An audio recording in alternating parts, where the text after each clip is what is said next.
a 550 horsepower steam-driven turbine. Your high-pressure steam is your exhaust steam is much larger. So as the steam loses its energy, of course it expands, and with that expansion of steam, that's where it gives up its energy and spins your turbine. It's coupled with a gear-driven usage, or turbines when it's our generator synced is turning anywhere from that 4,500 RPM to 4,570. Gear reduction drive here in the middle, and it spins a 300 kilowatt generator at a steady 1,800 RPM. Also, that's the power generated by the turbine. Using the spool. Yeah. We use it. Yeah. So when we sync our generator, we will tie it into the main bus of the college, and we feed the main bus of the college after the ATCO meter. So we're not feeding the grid, but we just jump in front of ATCO, if you will. And we will, if we were running at 300 kilowatts, we would power anywhere from 50 to 60 to 70% of the total college and residents, the total demand. So on the BOP panel, there is an indicator of the amount of kilowatts that we're pulling off the grid, and we pull anywhere from 400 to 500 kilowatts, depending on how many toasters are going on in res and what party's going on, or what's going on here in the college. So if we can put in 300 kilowatts, we can get to about 60 to 70% of the total demand. Now, of course, in a 4-hour student lab, it takes a while to get everything warmed up and dialed up to get up to 300 kilowatts, but they normally are operating at that 150 they'll get up to 200 kilowatts on a good day. But so if ATCO power, if there is a failure, there is an automatic transfer switch that we use the generator. Nope. No, it takes a lot of bodies to warm up your boilers, get your steam going. Yeah, it's not automatic. You'd need a diesel or a gas driven generator to be instant like that. Because for us you're going to have to light a boiler, and how are you going to do that if you got no feed water pumps? Right? You got to move water into a boiler. You need draft fans. You need all that stuff. So you need basic electricity even to start a boiler, right? So if you're talking about backup systems, they're typically natural gas or diesel, where you could just hit a switch and away they go, right? So you can't fire up a boiler in a power failure, right? Because you can't move water. You don't have hot water. You don't have treated water. You don't have a draft fan. You don't have ignition. Not unless you want to put your Bic lighter in there and light it, which I would highly not recommend. This is, what kind of boiler?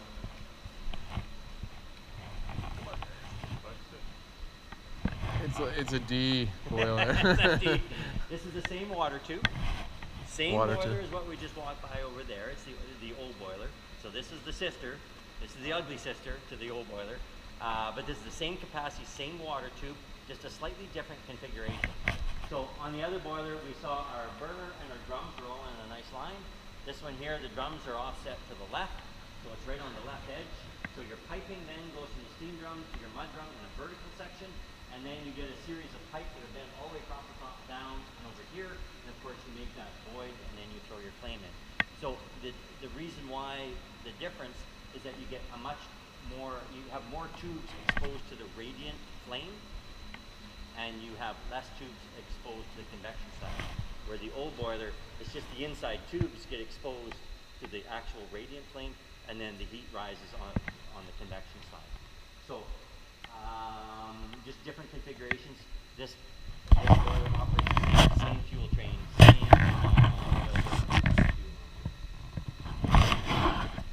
part of the program here that the students go through is called the HOPE program, Heavy Oil Power Engineering. So this is part of the heavy oil side of things. So this is a fractional distillation tower. It is like a mini upgrade, mini refinery. So what we are doing is we take a product that's ethanol in there that we blend with water, and the ethanol goes over to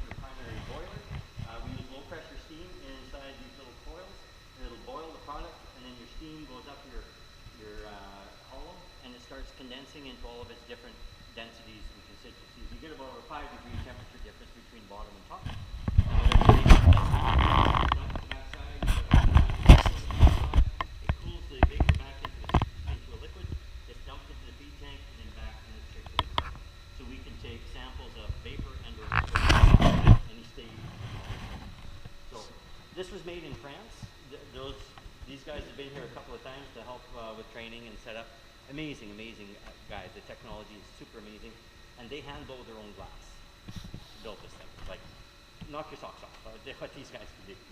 So this is GPO-C, right here, fractionation tower, taking different substances, mixing them together, and then separating them based on their boiling point, right? Yeah.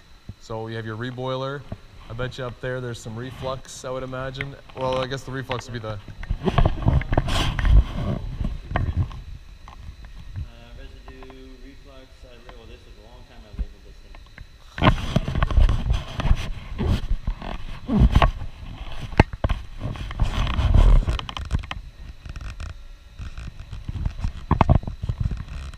Reflux control valve right there.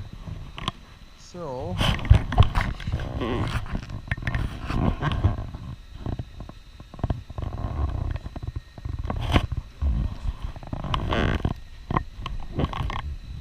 condenser receiver. Can't believe these are vessels. This is really cool, guys.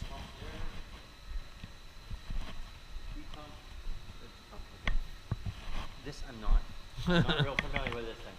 I kind of give them a thumbs up when I walk by and go, hey, looks good, guys. It's very cool.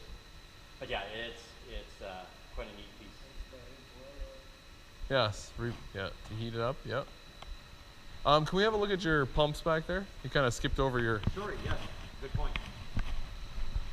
So for GPO-B, we talk about pumps, right? So here's your, what type of pump is this? You got the volute casing. That is, Pressure's on. yeah, that's a turbine, isn't it? So centrifugal pump. Yeah. Sea pump. Yeah, everybody calls it a sea pump. Yeah. The inlet is in the eye, and as it spins the liquid to the outside, increasing the velocity of the liquid and thus increasing the speed of the eye. Yeah, sorry about that. I won't go back. These two pumps here are turbine. The exhaust side of the turbine actually runs on a vacuum. So when we'll put in, we normally operate anywhere from 1100 to 1400 kPa high pressure steam on the inlet side of the turbine, but the exhaust side of the turbine will run, we like a nice negative 30 kPa, like a vacuum. So you can spin that turbine with a tea kettle, like serious. There is zero resistance, there's no back pressure, there's nothing. To accomplish that vacuum on the back side, what we do is we take the exhaust,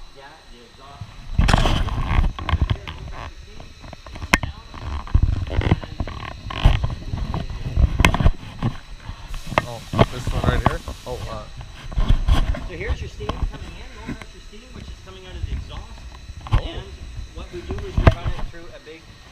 what type of exchanger is that, folks? Look at the side there. Oh, I know the picture. There it is. I remember the picture of it. So this is a plate type exchanger. So we call it a surface condenser, but yeah, it's a simple plate. So you can stack as many plates as you want to increase or decrease capacity.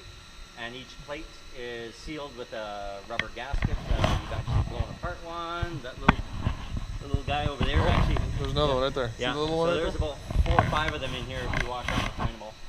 But what we're doing is we are collapsing the steam coming off of the exhaust side. We collapse the steam into a condensate. And when you take steam and you put it back to a liquid, you create an instant vacuum. On the other side, if you take liquid and you convert it to steam, if you were to take a cup of water and convert it to steam at the same temperature, same pressure, how many cups of steam would you get? A lot more. A lot more. I don't know what it is, but 1,700. 1,700 times Volume. is the expansion ratio from water to steam. That's where you get all the energy from. That's why steam is the medium of choice for transferring energy from point A to point B. So what we do here as power engineers, we take a form of energy called natural gas, we convert it into steam, and we take that steam and do all kinds of other work with it, convert it to electricity, we convert it to motion, we convert it to pressure, we convert it to whatever. That's the job of a power engineer, right? So every time you turn a light switch at home, thank the power engineer. No, I'm just kidding. That's what they do. So the heat exchanger, its job is simply to collapse the exhaust steam into a liquid and create that vacuum. To create that cooling what we do is these two pumps are hooked to the building heating system, and we take the building heating system and we pump it all the way over here, and we have our inlet here and the outlet on the top, and we'll pump that building heating system, and it comes into us, and we can control the temperature coming in. So it's coming in, let's say 70, 80 degrees C. You've got steam coming out of your turbine. That's a good, healthy 110, 120 degrees C. And you get those two temperatures to pass each other, and boom, you collapse that steam. And of course, now we're dumping our heat. We're transferring that heat into the building heating system. And when we're running our turbine, we actually satisfy the heating demands of the college, and those boilers will just shut down, right? So we can supply enough heat to the college. Just through this exchanger.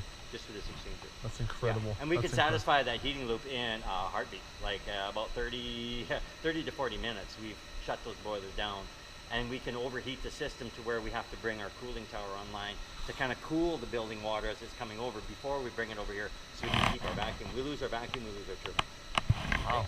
So to create the vacuum, you've got a condensate tank here. You've got here. The vacuum is just sucking off all the non-condensate. It creates a vacuum in the tank. And the biggest problem we have is now you're trying to move hot condensate against the vacuum. So that tank will be running at a negative 30 kPa. You try and pull that hot water out of there, what's going to happen? Tanks.